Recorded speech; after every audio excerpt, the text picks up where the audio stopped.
तिथं रुपाली ठोंबरे पाटील अजित पवार यांची भेट घेण्याकरता सकाळीच कार्यालयात पोहोचण्याकरता निघालेल्या आहेत। प्रवक्ता पदावरून हटवल्यानंतर रुपाली ठोंबरे पाटील अजित पवार यांच्या भेटीला निघालेले आहेत। 2 दिवसांपूर्वी रुपाली ठोंबरे पाटील यांची पक्ष प्रवक्ते पदावरून हकालपट्टी करण्यात आली होती।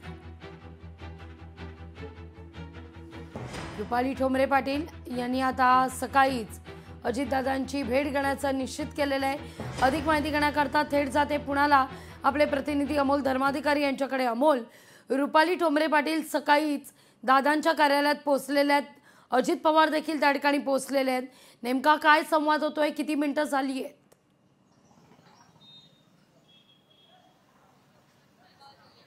अद्यापही या दोघांची भेट झालेली नाहीये। सकाळी 7 वाजताच रुपाली पाटील या अजित पवारांना भेटण्यासाठी आलेले आहेत।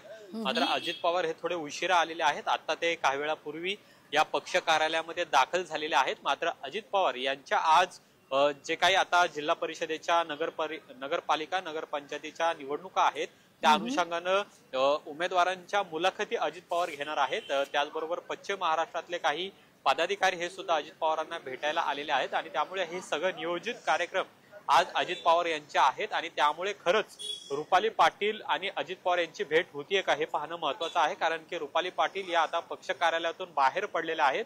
आपण काही वेळापूर्वी त्यांच्याशी बोललेलो आहोत। ते म्हटलं की अद्याप वेळ मिळालेली नाहीये, पण ते पुन्हा या पक्ष कार्यालयामध्ये येणार आहेत आणि त्यानंतर त्यांची जी प्रवक्ते पदावरून हकालपट्टी करण्यात आलेली आहे त्याविषयीची चर्चा ते अजित पवार यांच्याशी करतील।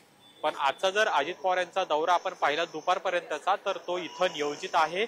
उमेदवारांच्या मुलाखती अजित पवार घेणार आहेत आणि त्यामुळे अजित पवार हे रुपाली पाटील यांना भेट देतील का हा सगळ्यात महत्त्वाचा मुद्दा आहे। कारण की नियोजित त्यांची सगळी बैठक असणार आहे आणि त्यामुळे जरी रुपाली पाटील या पक्ष कार्यालयामध्ये आलेल्या असल्या तरी अजित पवार यांच्याशी त्या चर्चा करणार का, त्यांच्या दोघांमध्ये काही बैठक होणार का हे सुद्धा पाहणं महत्त्वाचं आहे। कारण की आता अमोल, तुम्ही ज्या ठिकाणी जो मुद्दा उपस्थित करताय ती भेट होईल का या संदर्भात देखील शंका उपस्थित होत असताना तिथे अकलूजचे धवलसिंग मोहिते पाटील दादांच्या भेटीकरता पोहोचलेले आहेत। विजयसिंग मोहिते पाटील यांचे पुतणे आहेत आणि ते त्या ठिकाणी भेटीकरता पोहोचले असल्याचं पाहायला मिळत आहे। त्या संदर्भात काय अपडेट आहे?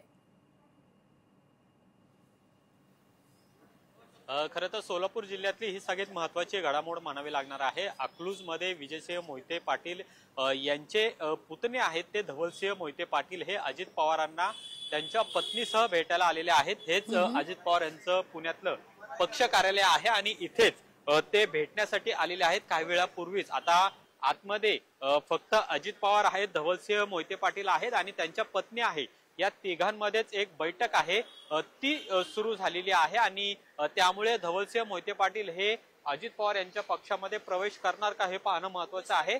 आतापर्यंत धवलसिंह मोहिते पाटील हे कोणत्याही पक्षामध्ये नव्हते, पण विजयसिंह मोहिते पाटील यांचे ते पुतणे आहेत, रणजितसिंह मोहिते पाटील यांचे चुलत बंधू आहेत आणि त्यामुळे आता आगामी स्थानिक स्वराज्य संस्थांच्या निवडणुका आहेत, जिल्हा परिषदेच्या निवडणुका आहेत। या अनुषंगाने धवलसिंह मोहिते पाटील हे अजित पवारांच्या राष्ट्रवादीमध्ये प्रवेश करतील का याकडे लक्ष आहे। उमेश पाटील जे जिल्हाध्यक्ष आहेत सोलापूरचे ते सुद्धा या बैठकीमध्ये आहेत आणि त्यामुळे अजित पवार हे सोलापूर जिल्ह्यामध्ये आपल्या पक्षाची ताकद वाढवण्यासाठी इतर पक्षातले जे पदाधिकारी नेते आहेत त्यांना आपल्याकडे घेतात। काही दिवसांपूर्वी आपण पाहतोय की काही जणांनी भाजपमध्ये अजित पवारांना सोडून प्रवेश केलेला होता। मात्र दुसरीकडे आता धवलसिंह मोहिते पाटील हे अजित पवारांच्या भेटीला आलेले आहेत आणि त्यामुळे या दोघांमध्ये नेमकी काय चर्चा होतीये गेल्या 10 मिनिटांपासून बंद दाराआड या दोघांमध्ये चर्चा सुरू झालेली आहे आणि आगामी स्थानिक स्वराज्य संस्थांच्या निवडणुका, जिल्हा परिषदेची निवडणूक जी सोलापूरमध्ये आहेत त्या अनुषंगाने या दोघांमध्ये काय राजकीय चर्चा होती आणि धवलसिंह मोहिते पाटील हे अजित पवार यांच्या पक्षामध्ये प्रवेश कधी करणार याकडे सगळ्यांचं लक्ष आहे। अगदी अमोल, धन्यवाद तुम्ही दिलेल्या एकूण सविस्तर माहिती करता। लोकशाही मराठी ऐका, पहा, जागरूक रहा।